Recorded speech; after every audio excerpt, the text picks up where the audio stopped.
Wazanga mnistaki. Utaki nini?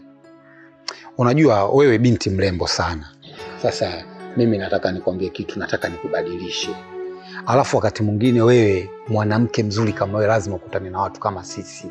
Mistaki, naogopa bwana. Sasa unaogopa nini? Ha? Kitu gani kinachokutisha wakati mimi nipo?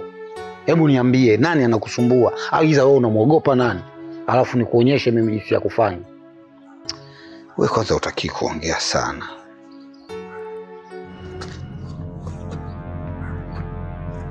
Bwana Wazanga. Ndo mimi hapa, ukisikia mwingine photocopy huyo. Wazanga, mimi sifurahishwi na sijapenda hiki unachokifanya. Ukizingatia yule binti bado mdogo sana na ni mwanafunzi bado anasoma. Hivi wewe mama mpuuzi nini? Hivi kwa akili yako wewe inavyokutuma yule binti mdogo unajibu jeuri Sasa wewe endelea na umalaya wako.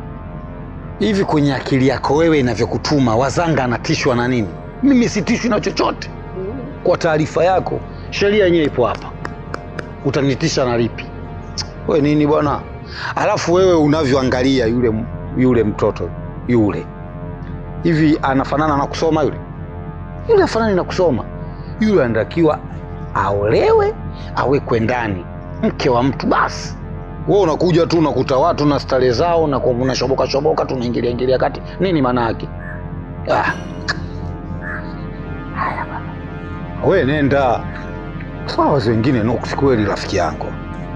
Yaani kila kuna watu wanapotega mingo zao na wao wanakuja. Watu wanatega mingo zao wanakuja. Ndo nini sasa? Au wewe mama unanitaka mimi wewe? Alafu kaa ukijua mimi sitaki nyinyi maji ya jioni. Mimi nataka damu changa, maji ya asubuhi. Wewe nini bwana? Wewe unakuja tu unaongea ujinga wako hapa. Shakuwa nuksi.